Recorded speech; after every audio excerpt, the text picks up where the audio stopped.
إبراهيم وعلى آل إبراهيم إنك حميد مجيد. اللهم بارك على محمد وعلى آل محمد كما باركت على إبراهيم وعلى آل إبراهيم إنك حميد مجيد. يا أيها الذين آمنوا اتقوا الله حق تقاته ولا تموتن إلا وأنتم مسلمون. يا أيها الناس اتقوا ربكم الذي خلقكم من نفس واحدة وخلق منها زوجها وبث منهما رجالا كثيرا ونساء واتقوا الله الذي تساءلون به والأرحام إن الله كان عليكم رقيبا. يا أيها الذين آمنوا اتقوا الله وقولوا قولا سديدا يصلح لكم أعمالكم ويغفر لكم ذنوبكم ومن يطع الله ورسوله فقد فاز فوزا عظيما. أما بعد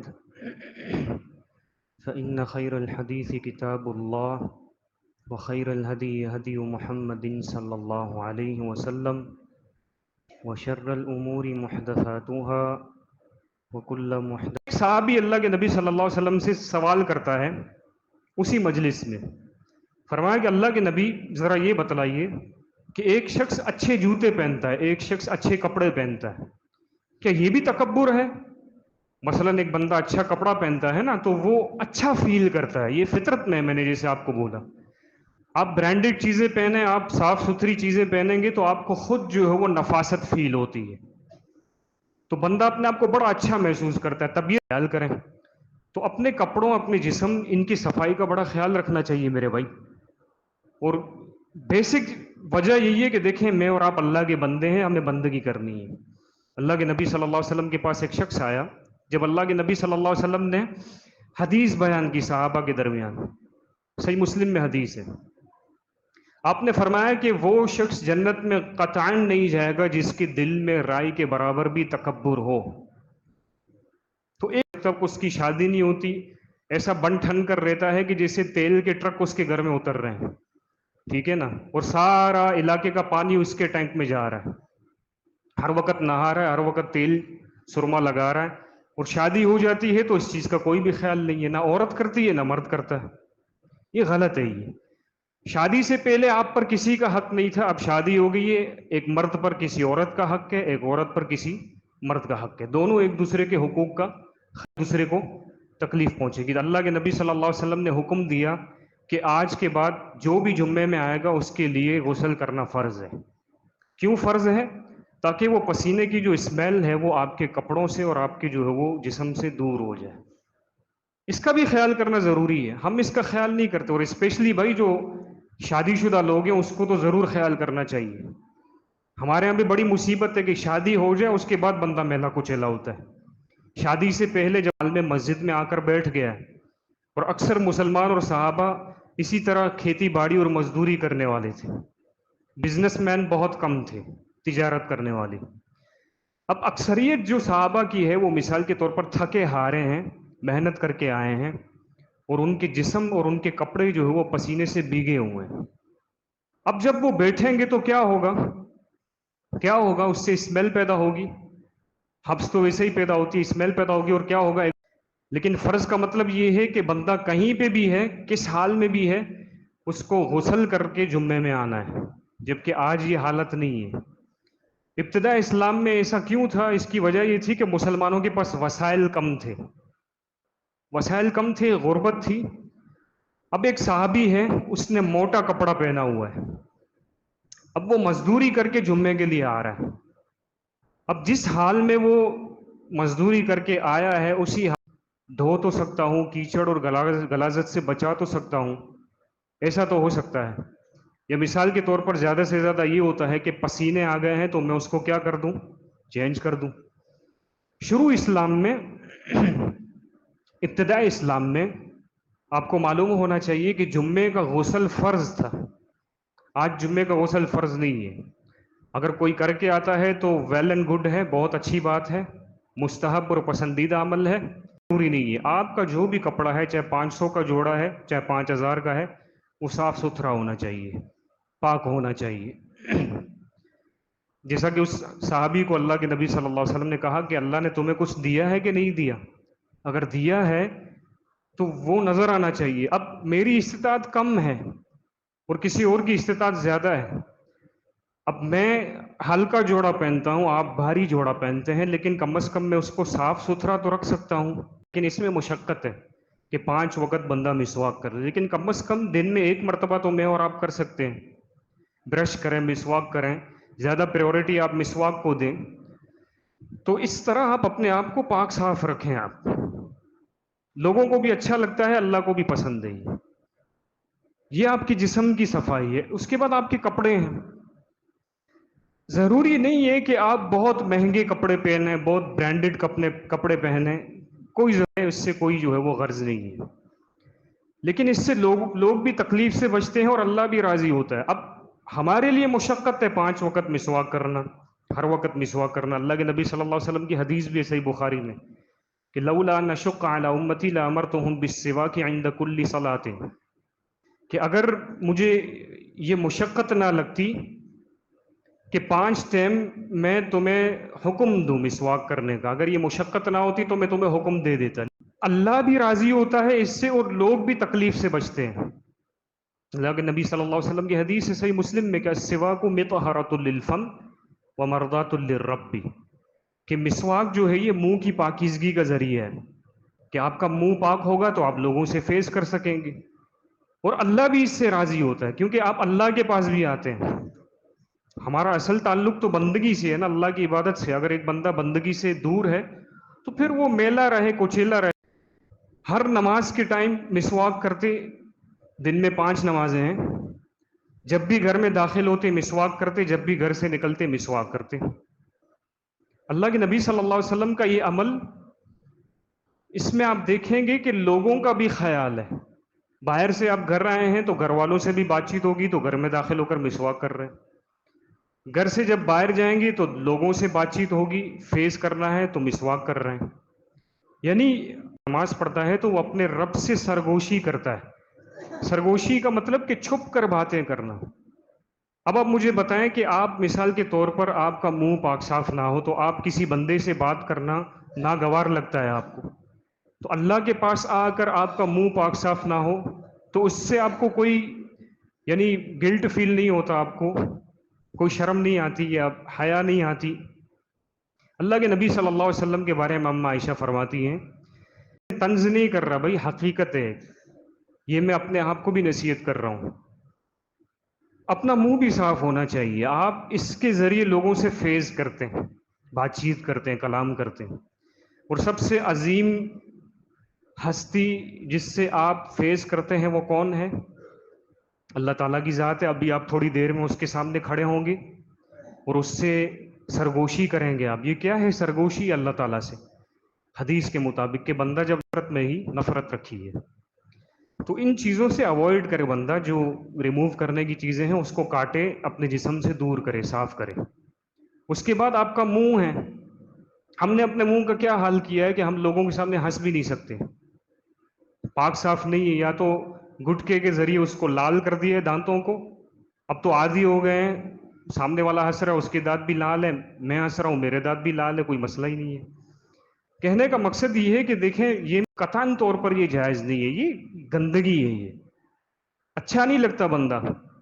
نفاست جو ہے نا، نفاست پاکیزگی اللہ تعالیٰ نے فطرت میں رکھی ہے. ایک بندہ پاک صاف ہو تو آپ کو دور سے اچھا لگتا ہے وہ، اور ایک اگر میلا کچیلا ہو تو وہ آپ کو کچھ بھی نہ آپ کا بگاڑے لیکن آپ کو وہ اچھا نہیں لگے گا. اس کی وجہ یہ ہے کہ اللہ تعالیٰ نے فطرت میں پاکیزگی کو رکھا ہے، اس کی محبت رکھی ہے. اور گندگی اور غلاظت کی اللہ تعالیٰ نے فطریں ہوتی ہیں اکثر بیماریاں. ایک تو اب بندہ اپنے آپ کو بھی صاف نہیں رکھتا اور معاشرہ بھی پاک صاف نہیں ہوتا، اس لیے بیماریاں زیادہ ہوتی ہیں. تو یہ ناخن جو ہے اس کا کوئی ایسا کانسیپٹ نہیں ہے کہ عورتیں بڑھائیں اور مرد جو ہے وہ چھوٹے کریں، نہیں، قطعاً طور پر کسی کے لیے استثناء نہیں ہے. عورتیں بھی کاٹیں گی، مرد بھی کاٹیں گے، اور اس کی لمٹ بھی 40 دن ہے. اور ہمارے ہاں پہ اکثر نوجوان فیشن کے طور پر یہ چھوٹی انگلی کا ناخن بڑھاتے ہیں. پتہ نہیں کیا اس کے پیچھے ریزن ہے، لیکن حکم تو اللہ نے دیا ہے کہ بھائی ناخن کاٹنے چاہیے آپ کو۔ اکثر آپ دیکھیں گے کہ ہمارے جو ہاتھ ہیں وہ غلاظت میں بھی استعمال ہوتے ہیں، اور جب ناخن بڑے ہوتے ہیں تو کہیں نہ کہیں اس کے سمٹمز جو ہے وہ رہ جاتے ہیں۔ اب آپ انہی ہاتھوں سے اگر کھانا بھی کھائیں اور دوسرے کام بھی کریں تو آپ بتائیں کہ کتنی بیماریاں پیدا ہوں گی۔ اسلام نے صفائی کا مجھے اور آپ کو حکم دیا ہے تو اس کے پیچھے وجوہات بھی ہے نا۔ اکثر بیماریاں گندگی سے ناگار ہیں۔ دوسرا یہ کہ ناخن یہ بھی کاٹنے چاہیے، اسپیشلی عورتوں کے۔ پتہ نہیں کہاں سے کانسیپٹ لیا ہے ہماری بہنوں نے، ماؤں نے، کہ ناخن بڑے رکھتے ہیں یہ عورتیں جو لیڈیز ہے۔ اور ہمارے یہاں پہ ایک تصور یہ بھی ایکسیپٹ ہو گیا ہے کہ بھائی بڑے ناخن کس کے ہونے چاہیے؟ عورتوں کے۔ اور بڑے کس کے ہوتے ہیں؟ عورتوں کے ہوتے ہیں۔ نہیں ہونے چاہیے بھائی، نہ مرد کے بڑے ناخن ہوں نہ عورت کے ہوں۔ اس کا ایک سائنٹیفک ریزن بھی ہے، شرعی نہیں کرتے تو آپ گناہ گار ہوں گے، کیونکہ ایک شرعی حکم ہے۔ اور 40 دن کی لمٹ اس لیے رکھی ہے کہ دیکھیں کبھی بندہ سفر پہ نکل جاتا ہے، کبھی بندہ بیمار ہو جاتا ہے، یا مثلا ٹائم نہیں ملتا۔ کچھ لوگ ایسے ہوتے ہیں کہ ان کو ٹائم ملتا ہی نہیں ہے، کام پہ جاتے ہیں، آتے ہیں، سو جاتے ہیں، پھر صبح کام پہ جاتے ہیں، آتے ہیں، سو جاتے ہیں۔ ایسی بھی زندگی ہے لوگوں کی۔ تو 40 دن کی لمٹ یعنی میکسیمم 40 دن ہے، بس اس سے اوپر نہیں ہونا چاہیے۔ اگر اس سے اوپر ٹائم جاتا ہے تو آپ گھا کے آنا، اور اگر اندر کی صفائی نہیں ہے تو یہ دھوکہ ہے، اور یہ دھوکہ بھی ٹیمپریری ہے۔ بعد میں ظاہری جو وضاقت ہے وہ بھی میلی کچیلی ہو جائے گی۔ تو انسان کو یہ جو غیر ضروری بال اللہ نے جسم میں رکھے ہیں نا، جسم میں رکھے ہیں، چاہے مرد ہو چاہے عورت ہو، اس کو ریموو کرے۔ اب اس کی ڈیٹیل بیان کرنے کی ضرورت نہیں ہے کہ وہ غیر ضروری بال کہاں کہاں ہوتے ہیں۔ البتہ یہ آپ ذہن میں رکھیں کہ اس کی لمٹ جو ہے وہ 40 دن ہے۔ اگر 40 دن کے اندر اندر آپ اپنی صفائی کہ دیکھیں ہمارے جسم میں اللہ تعالیٰ نے، چاہے عورت ہو چاہے مرد ہو، اس جسم میں، اس وجود میں، اسٹرکچر میں کچھ ایسے بال اللہ نے رکھے ہیں جو غیر ضروری ہیں۔ ان کو ریموو کرنا، ان کو جسم سے دور کرنا یہ ضروری ہے۔ اس کا خاص خیال رکھنا چاہیے۔ اب یہ ایک باطنی صفائی ہے جس کا تعلق آپ کے اور اللہ کے ساتھ ہے، کہ آپ اپنے آپ کو باطن سے کتنا صاف رکھے ہوئے ہیں۔ بظاہر خوشبو لگا کے آ جانا، تیل لگا کے جیل لگا سے ہمیں ملتا ہے، اس کا ہم کتنا خیال کرتے ہیں؟ مسجدیں تو اللہ کا شکر الحمدللہ ہماری صاف ہیں۔ اللہ تعالیٰ ان کے منتظمین کو جزائے خیر دے، جو انتظامات کرتے ہیں، ہمارے لیے انتظامات کرتے ہیں۔ ہم اللہ کے مہمان ہیں اور یہ ہمارے میزبان بنے ہوتے ہیں اللہ کی طرف سے۔ اللہ تعالیٰ ان کو مکمل اجر دے اور ان کو مزید توفیق دے اچھا سے اچھا کرنے کی۔ رہی بات ہمارے جسم کی، ہمارے کپڑوں کی، ہمارے جسم میں بھی طہارت یہ ہے دیا ہوا۔ بن ٹھن کر چلو، تھوڑا اللہ کی نعمتوں کا اظہار کرو۔ اللہ کے نبی صلی اللہ علیہ وسلم کا خود کا فرمان ہے جامع ترمذی میں کہ اللہ تعالیٰ اس بات سے محبت کرتا ہے کہ جب وہ بندے کو نعمت دے تو اس نعمت کے آثار اس بندے کی جسم پر نظر آنے چاہیے۔ تو یہ تم نے کیا حال بنایا ہوا؟ اللہ کی نعمت کا اظہار تو نہیں ہے؟ ایسا لگتا ہے کہ تمہارے جیسا کوئی غریب نہیں ہے، یہ حال تم نے بنایا ہوا ہے۔ تو طہارت جو ہے یہ بھی ابراہیم علیہ السلام کی سیرت کے پاس، اس کی بھی حالت یہی تھی، کیفیت کی پراگندہ حالت تھی، یعنی عام الفاظ میں بولیں گے میلا کچیلا۔ اللہ کے نبی صلی اللہ علیہ وسلم نے اس صحابی کو کہا کہ کیا اللہ نے تجھے کچھ مال بھی دیا ہے کہ نہیں دیا؟ اس نے کہا کہ مال کی بات کرتے ہیں اللہ کے نبی صلی اللہ علیہ وسلم، اونٹ ہیں، گائیں ہیں، بکریاں ہیں، غلام ہیں، سب کچھ ہے اللہ نے دیا ہے۔ فرمایا پھر وہ نظر کیوں نہیں آ رہا؟ اللہ نہیں جو ہے نا ہمیں حرج محسوس ہوتی کہ یار لوگ کیا کہیں گے۔ اللہ کے نبی صلی اللہ علیہ وسلم کے پاس ایک شخص آیا، اس کے بال صرف بکھرے ہوئے تھے۔ اللہ کے نبی صلی اللہ علیہ وسلم نے کہا کہ اپنے بال کو سنوارو، اور آئندہ جب بھی مجلس میں آؤ تو تمہارے بال سنورے ہونے چاہیے، یعنی آپ کی داڑھی ہے، آپ کے بال ہیں، اپنے آپ کو ڈھنگ کا بندہ رکھے نا، وضاقت اچھی رکھے۔ مسند احمد میں حدیث ہے، ایک شخص آیا اللہ کے نبی صلی اللہ علیہ وسلم چاہے تو وہ کبھی بھی نہ بنے۔ بہرحال طہارت کی بڑی اہمیت ہے، چاہے اس کا تعلق آپ کی عبادت گاہ سے ہو، آپ کے جسم سے ہو، آپ کے کپڑوں سے ہو، یا آپ کے گھر سے ہو۔ اللہ کے نبی صلی اللہ علیہ وسلم کے پاس ایک شخص آیا، اس کے بال بکھرے ہوئے تھے۔ چھوٹی سی بات ہے، ہم تو اس کو خاطر میں بھی نہیں لاتے۔ ہمارا تو حال یہ ہوتا ہے کہ ہمیں اگر کام پڑ جائے تو ہم بنیان اور شلوار میں نانا پٹیگر کی طرح نکل جاتے ہیں گھر سے باہر. باقاعدہ یہ موجود ہے تاریخ میں. اور آج اس یورپ کو ہم دیکھتے ہیں بڑا چمکیلا لگتا ہے، بڑا صاف ستھرا رکھتا ہے. یہ ہم سے سیکھا ہے انہوں نے. ہم سے مراد اسلام سے، ہم مسلمانوں سے نہیں. کیونکہ ہم نے اسلام کا جو حال کیا ہے نا وہ بہت برا حال کیا ہے. کیونکہ تصویر تو ہم ہے نا، اسلام کی تصویر مسلمانوں سے لی جاتی ہے. اور ہم مسلمانوں کا کردار ایسا ہے کہ اگر ہمیں دیکھ کر کوئی مسلمان بننا، جو 12ویں صدی تھی نا عیسوی، اس کی آپ تاریخ اٹھائیں تو یورپ کا وہی حال تھا جو آج ہم نے اپنا حال کیا. یہ ندی نالے بہ رہے ہیں، یہ لوگ میلے کچیلے گھوم رہے ہیں، کوئی سیوریج سسٹم نہیں ہے، کوئی نہانے دھونے کا تصور نہیں ہے. باقاعدہ اس دور میں تو جو پاپائے روم اور پادری تھے، جو پوپ تھے، وہ سیاستدان جو لیڈر تھے ان پر کفر کا فتویٰ اس لیے لگاتے تھے کہ یہ روز نہاتا ہے. محمد الرسول اللہ صلی اللہ علیہ وسلم کے اوپر جو نازل کیا. اس دین اسلام میں طہارت کی بڑی اہمیت ہے. اور مزے کی بات کہ آج ہم سے ہی دوسرے غیر مذہب اور غیر اقوام نے طہارت سیکھی ہے. وگرنہ آپ جب تاریخ اٹھائیں گے تو آج جو یورپ آپ کو بڑا صاف ستھرا نظر آتا ہے، آج 21ویں صدی عیسوی ہے. عیسوی صدی ہے نا، 21ویں عیسوی صدی ہے. عبادت کرنے کے لیے تو اللہ کا گھر کیا ہونا چاہیے؟ پاک ہونا چاہیے. اب اس کے لوازمات کیا ہیں؟ آپ کا بدن بھی تو پاک ہونا چاہیے، آپ کے کپڑے بھی پاک ہونے چاہیے، اور آپ کا منہ بھی پاک ہونا چاہیے. یہ بھی ابراہیم علیہ السلام کی سیرت سے ملنے والا درس ہے کہ ہم اس کا کتنا خیال رکھتے ہیں اپنی زندگی میں. ویسے بھی اللہ تعالیٰ نے جو دین دیا ہے کسی بھی زمانے میں، پہلے زمانوں میں یا آخری زمانے میں، اس میں اللہ تعالیٰ نے اپنے گھر کی طہارت کا ذکر کیا ہے کہ میرے گھر کو پاک صاف رکھو. اس کا مطلب یہ ہے کہ جس بندے کا بندگی سے تعلق ہو، اللہ کی عبادت سے تعلق ہو، تو وہ اللہ کے گھر کو صاف رکھے گا، لیکن اس کے ضمن میں اس کے جو لوازمات ہیں اس کو بھی ساتھ ساتھ صاف رکھے گا.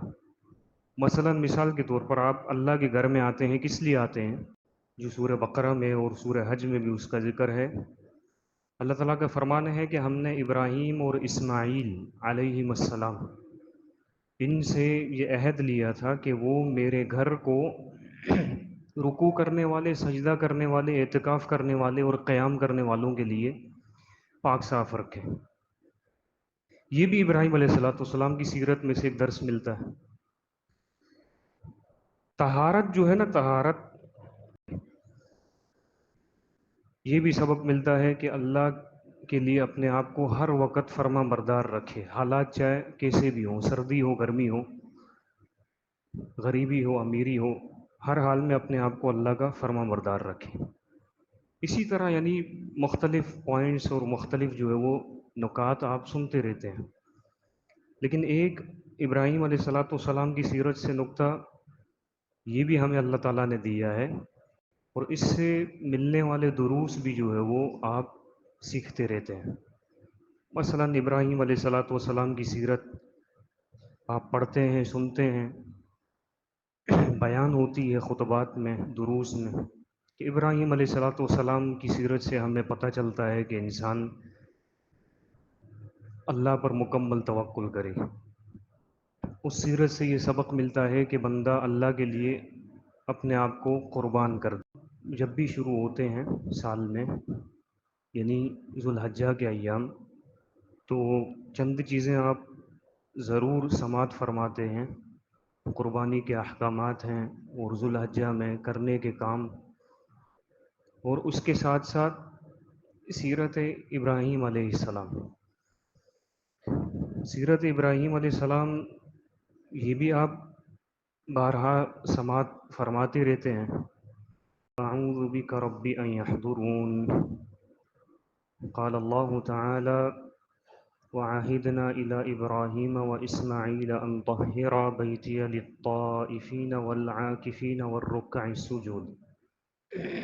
وقال تعالى في مقام آخر إن الله يحب التوابين ويحب المتطهرين. یہ ایام لی امری واحلل عقدة من لسانی یفقهوا قولی رب زدنی علما اللهم إني أسألك علما نافعا ورزقا طيبا وعملا متقبلا اللهم انفعني بما علمتني وعلمني ما ينفعني وزدني علما ربي أعوذ بك من همزات الشياطين ومحدثات بدعة وكل بدعة ضلالة وكل ضلالة في النار. من يطع الله ورسوله فقد رشد واهتدى ومن يعص الله ورسوله فقد ضل وغوى. سبحانك لا علم لنا إلا ما علمتنا إنك أنت العليم الحكيم. رب اشرح لي صدري ويسر